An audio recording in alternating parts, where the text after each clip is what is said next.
रात बहुत गहरी थी। ऑनरोरा डर के मारे कांप उठी। तभी उसे अपने बिस्तर के नीचे कुछ हिलने डुलने की आवाज सुनाई दी। वह चीख पड़ी। पल भर में उसके माता पिता दौड़ते हुए आ गए। जब उन्होंने पूछा कि क्या हुआ तो ऑनरोरा ने कहा, बिस्तर के नीचे एक राक्षस छिपा है। उसने उनसे जमीन पर पैर न रखने की विनती की। उसका कहना था कि अगर राक्षस जमीन को छू ले तो वह उन्हें पकड़ सकता है। उसकी माँ दरवाजे के पास झुककर बिस्तर के नीचे देखने लगी। शांत आवाज में उसने कहा कि वहाँ कुछ भी नहीं है, सिर्फ जमी हुई धूल है। माता पिता ने उसे दिलासा दिया, सोने को कहा और शुभ रात्रि कहकर चले गए। लेकिन ऑरोरा को फिर भी नींद नहीं आई। अपने डर को शांत करने के लिए वह बालकनी में चली गई और वहां लेट गई। बीच बीच में वह अंदर झांकती। बिस्तर के नीचे वह धूल का गुच्छा अब भी मौजूद था। तभी एक जुगनू हवा में उड़ता हुआ आया। अनजाने में ऑरोरा उसका पीछा करने लगी। चलते चलते उसने देखा कि अपार्टमेंट 5B के पास का इलाका खाली किया जा रहा था। अगली सुबह जिज्ञासा उसे डाक बक्सों तक खींच ले गई। वह 5B की चिट्ठियां देखने की कोशिश कर ही रही थी कि वही व्यक्ति लौट आया। ऑरोरा तुरंत छिप गई और देखने लगी।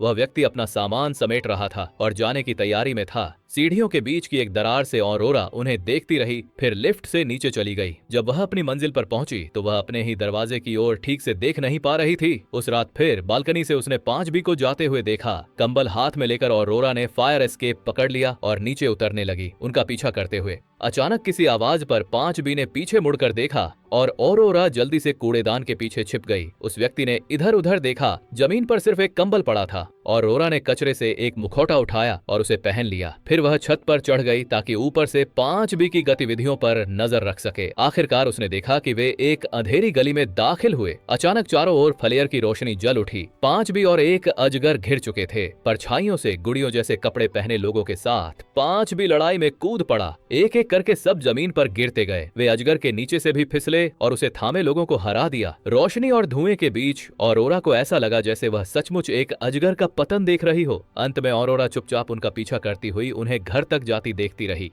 अपार्टमेंट में प्रवेश करने से पहले उसने अपनी जैकेट की बांह से अपने हाथ पोंछे। असल में कोई ऑरोरा पर नजर रखे हुए था। थोड़ी देर बाद उसके माता पिता ने उसे हल्के से डांटा, लेकिन ऑरोरा का ध्यान अब भी बिस्तर के नीचे पड़े उस धूल के गुच्छे पर टिका था जो धीरे धीरे फर्श में समा रहा था। उसके माता पिता ने उसे कंबल ओढ़ाया, शुभ रात्रि कहा और बत्तियां बुझा दी। कुछ देर बाद फिर से आवाजें आने लगीं। डर के मारे ऑरोरा अपने कंबल के नीचे सिमट गई। जब फर्श के नीचे से कुछ ऊपर उठा और कमरे से बाहर चला गया, दूर से उसे बस अफरातफरी और चीखें सुनाई दे रही थीं और वह अपने आंसू रोक नहीं पाई। अगली सुबह फर्श को छूने से डरते हुए वह धीरे धीरे चली। सहारे के लिए पहियों वाली पानी की मटकी की मूर्ति पर झुकती हुई मुख्य शयन कक्ष में प्रवेश करते ही उसने देखा कि कमरा पूरी तरह तहस नहस था, लेकिन उसके माता पिता का कोई निशान नहीं था। अकेले नाश्ता करने के बाद वह लॉबी में गई। उसने पूरा दिन 5B का इंतजार किया, लेकिन वे कभी नहीं आए। शाम को अपार्टमेंट में वापस आकर उसने रसोई से कुछ अंगूर उठाए। फर्श से बचते हुए वह फर्नीचर के ऊपर ऊपर चलने लगी। अचानक एक अंगूर गिर पड़ा और वह रुक गई। कुछ नहीं हुआ तो वह आगे बढ़ी और आखिरकार बिस्तर तक पहुंच गई। उसने अपने जूते उतारे। लापरवाही से एक जूता फर्श पर गिर गया। तुरंत ही जमीन कांपने लगी। ऑनरोरा जल्दी से कंबल के नीचे छिप गई। फर्श की एक दरार से एक लिंक्स जंगली बिल्ली बाहर निकली और गिरे हुए अंगूर को उठा लिया। थोड़ी देर बाद उसने उसे गिरा दिया।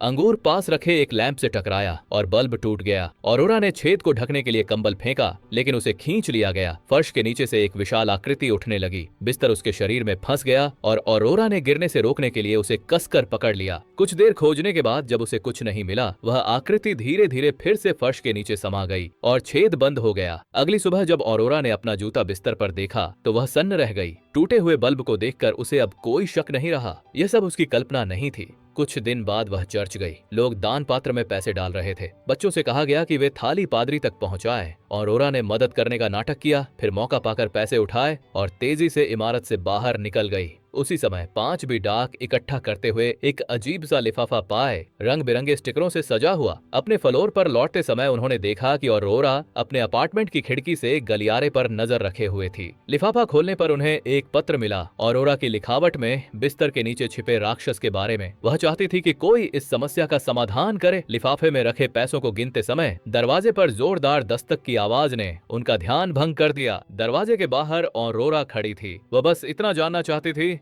क्या पैसे काफी थे? अंदर आने की इजाजत मिलने पर ऑनरोरा ने अपना परिचय दिया, लेकिन अपना नाम बताने से इनकार कर दिया। लिफाफे में कुल $327.42 थे। ऑनरोरा ने धीरे से स्वीकार किया। उसने चर्च से पैसे लिए थे। पांचवी ने उसे समझाने की कोशिश की कि कोई असली राक्षस नहीं होता। बात करते करते उन्हें अपने माता पिता याद आ गए। वे ऐसी बातों पर क्या कहते। तभी बिल्कुल साधारण से लहजे में ऑनरोरा ने कहा कि राक्षस ने उन्हें खा लिया था। जिज्ञासा और बेचैनी के साथ पांचवी ऑनरोरा के साथ उसके अपार्टमेंट तक गए। उन्होंने उसके माता पिता के कमरे की ध्यान से जांच की। कहीं खून के निशान नहीं थे, लेकिन फर्श पर एक गोली का खोखा पड़ा था। दीवारों पर कुछ छेद और खरोंच के निशान भी दिखाई दे रहे थे। पांचवी हैरान रह गए। इतना सब होने के बाद भी पड़ोसियों ने कुछ क्यों नहीं सुना। वे वापस पांचवी के अपार्टमेंट लौट आए। पांचवी ने पूछा कि ऑरोरा ने पुलिस को सूचना क्यों नहीं दी। ऑरोरा ने शांत आवाज में जवाब दिया, कोई भी राक्षस की बात पर उस पर भरोसा नहीं करता। उस शाम पांचवी एक ट्रेन टनल के भीतर छिपे हुए बार में गए। वहां उनकी मुलाकात लेवेंडर से हुई। उन्होंने ऑरोरा के माता पिता के पहचान पत्र दिखाते हुए बताया कि मामला अब पेशेवर लोगों को सौंप दिया गया है। पांचवी को शक था कि कुछ भाड़े पर लिए गए लोग उन्हें ढूंढ रहे थे। गलती से वे गलत अपार्टमेंट में घुस गए थे। जब ऑनरोरा के माता पिता ने उन्हें देखा तो हालात बेकाबू हो गए। लेवेंडर ने जांच का वादा किया, लेकिन चेतावनी भी दी। ऑरोरा बहुत कुछ जानती थी, फिर भी पांचवी ने साफ कहा कि वे कभी किसी बच्चे को नुकसान नहीं पहुंचाएंगे। लेवेंडर समझ गया कि यह घटना पांचवी के मन पर भारी बोझ बन चुकी थी।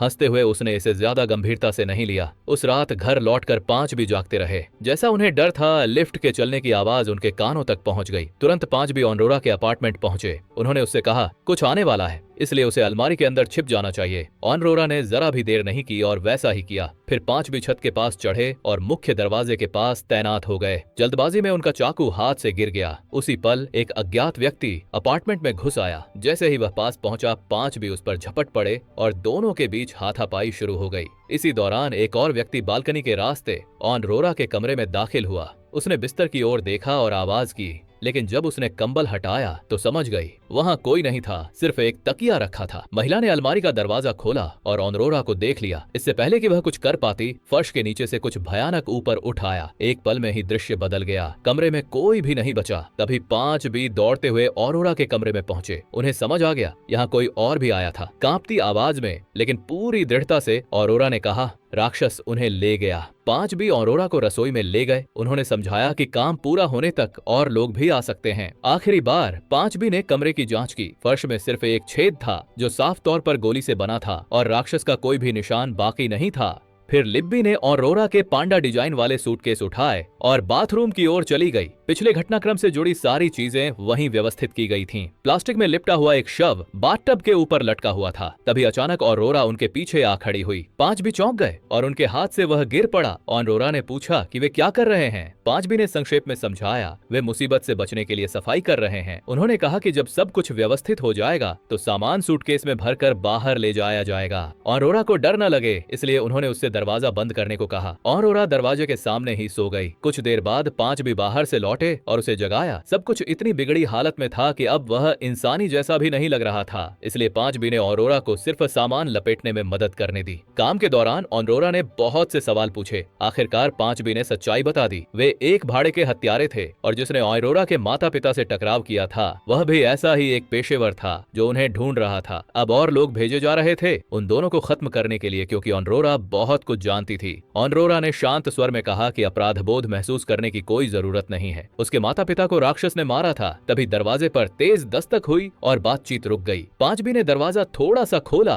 और ब्रेंडा नाम की एक महिला को देखा जिसने खुद को सामाजिक कार्यकर्ता बताया। पांचवी ने ऑनरोरा के पिता बनकर बात करने की कोशिश की, लेकिन बातचीत में बार बार गलतियां करते रहे। ब्रेंडा को शक होने लगा। जैसे ही दरवाजा बंद हुआ, पांचवी समझ गए ब्रेंडा असली सामाजिक कार्यकर्ता नहीं थी। उसी समय गलियारे में खड़ी ब्रेंडा ने ईयरपीस के जरिए किसी से कहा, पांचवी असली पिता नहीं है। फिर पांचवी ने ऑनरोरा से उसके पिछले पालक परिवारों के बारे में पूछा। ऑनरोरा ने वही जवाब दिया, राक्षस ने सबको खा लिया था। इस दुनिया में ऑनरोरा का कोई नहीं था। जब उसने पूछा कि क्या पांचवी का कोई अपना है तो पांचवी चुप रहे। तब ऑनरोरा ने कहा, अगर वे चले गए तो उसे उनकी बहुत याद आएगी। कुछ समय बाद पांचवी एक कैफे में लेवर्न से मिले। वे सूटकेस अपने साथ लाए थे। पांचवी ने नाटक किया, बड़े सूटकेस में पूरा मामला है और छोटे में सिर्फ ऑनरोरा का सामान। लेवर्न ने स्वीकार किया, भाड़े के लोगों को भेजने वाला वही था। उनका असली निशाना ऑरोरा ही थी। लेवर्न ने जांच के नतीजे भी बताए, कहीं भी ऑरोरा के माता पिता के बारे में कोई जानकारी नहीं थी और अब पूरा आपराधिक जगत 5B की तलाश में था। तभी ऑरोरा आकर उसी मेज पर बैठ गई। 5B समझ गए उनकी पूरी योजना पूरी तरह नाकाम हो चुकी थी। वे ऑरोरा को मरा हुआ दिखाकर सब कुछ रोकना चाहते थे। लेवर्न का मानना था कि 5B अपने बचपन के जख्मों से निपटने के लिए ऑरोरा की मदद कर रहे थे। उन्होंने सलाह दी,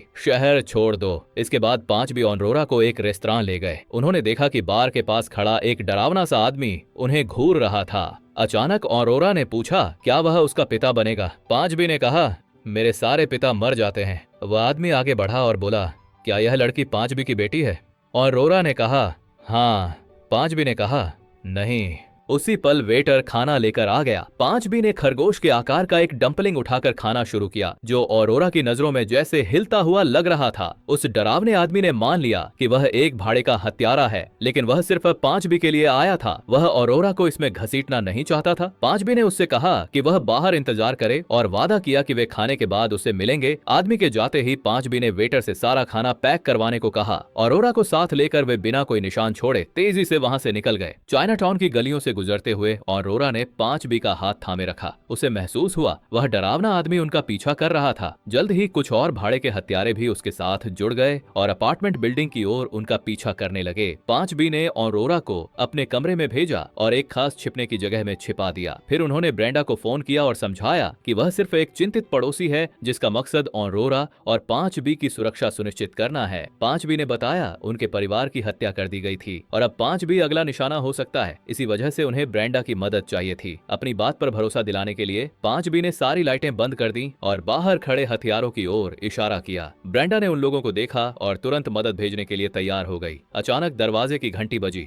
ऑरोरा के रोकने के बावजूद 5B दरवाजा खोलने दौड़ पड़े। खिड़की से झांक कर देखने के बाद उन्होंने दरवाजा खोला। वहाँ लेवर्न खड़ा था। 5B उसे गलियारे में खींच ले गए ताकि स्थिति पर बात कर सके। लेवर्न ने बताया, बाहर खड़े लोग हमला करने की तैयारी में हैं। 5B ने खुलासा किया कि यह जाल दरअसल उन्होंने ही बिछाया था। उन्हें पता था कि ब्रेंडा गुप्त रूप से एक FBI एजेंट है और उसी ने ऑरोरा के परिवार की मौत की बात कहकर उसे मदद भेजने के लिए मजबूर किया था। लेवर्न ने सख्त लहजे में चेतावनी दी, ऑरोरा जिंदा नहीं बचेगी, क्योंकि उसने उनके चेहरे देख लिए थे। 5B ने सहज रूप से अपनी रक्षा की मुद्रा अपनाई। फिर लेवर्न का हाथ चूमा और उसे चले जाने को कहा। जब 5B अपार्टमेंट में लौटे तो ब्रेंडा ने मान लिया वह सच में FBI एजेंट है। 5B ने बहुत हैरानी जताने का नाटक किया। ब्रेंडा ने बताया कि वह ऑरोरा के परिवार की जांच कर रही थी। यह सुनकर 5B सचमुच चौंक गए। ऑरोरा के माता पिता को अब आधिकारिक तौर पर लापता घोषित किया जा चुका था। ऑरोरा ने स्वीकार किया कि उसने गलती से फर्श को छू लिया था। जब 5B खिड़की की ओर बढ़ने लगे तो ऑरोरा ने गिड़गिड़ाकर कहा ताकि वह फर्श से हट सके। अचानक फर्श की एक पट्टी टूट गई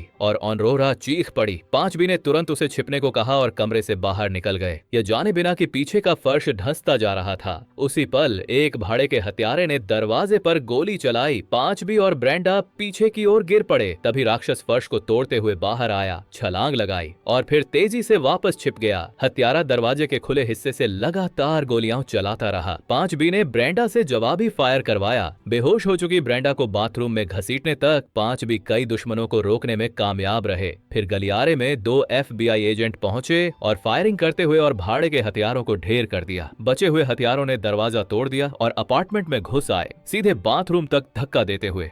5B ने देखा उनकी बंदूक में गोलियां खत्म हो चुकी थीं, इसलिए वे ब्रेंडा के कपड़ों में तलाशी लेने लगे। तभी ब्रेंडा होश में आ गई और अपनी ही बंदूक पकड़ ली। 5B ने फर्श से कान लगाकर भाड़े के हथियारों की गतिविधियां सुनने की कोशिश की, लेकिन कोई हलचल नहीं थी। सिर्फ एक गहरी गर्जना सुनाई दी जिसने उन्हें जड़ कर दिया। आखिरकार ऑरोरा की बात पर यकीन करते हुए 5B सिंक पर चढ़ गए और ब्रेंडा से कहा कि वह फर्श से दूर रहे। उसी समय बाथरूम का दरवाजा खोलते हुए एक भाड़े का हत्यारा रुक गया। ऑरोरा के कमरे में राक्षस फिर से प्रकट हो चुका था। उस डरावने आदमी ने गोली चलाई, लेकिन कोई असर नहीं हुआ। राक्षस आगे बढ़ा और उसने उसे काबू में कर लिया। बाकी हत्यारे घबराकर गोली चलाते हुए दरवाजे की ओर बढ़े, लेकिन गोलियों का कोई असर नहीं हुआ। राक्षस ने उन्हें एक एक करके काबू में कर लिया। आखिर में सिर्फ 4 हत्यारे बचे जो दीवार से सटे लटके हुए थे। उनमें से एक से गलती से हथियार गिर गया। राक्षस फिर बाहर आया, उसे भी काबू में किया और शरीर को अपने ही छेद में खींच ले गया। ब्रेंडा और 5B ने गलियारे में पड़े एक और हत्यारे के शरीर को परख के तौर पर इस्तेमाल किया। बचे हुए हत्यारों ने तुरंत फायरिंग शुरू कर दी। कुछ ही पलों में राक्षस फिर प्रकट हुआ और उस शरीर को नष्ट कर दिया। 5B ने जल्दी से बाथरूम का दरवाजा बंद कर दिया। FBI एजेंट अपार्टमेंट में दाखिल हुए। उन्होंने नीचे की ओर भागने की कोशिश कर रहे बचे हुए हथियारों को गिरफ्तार करने की कोशिश की।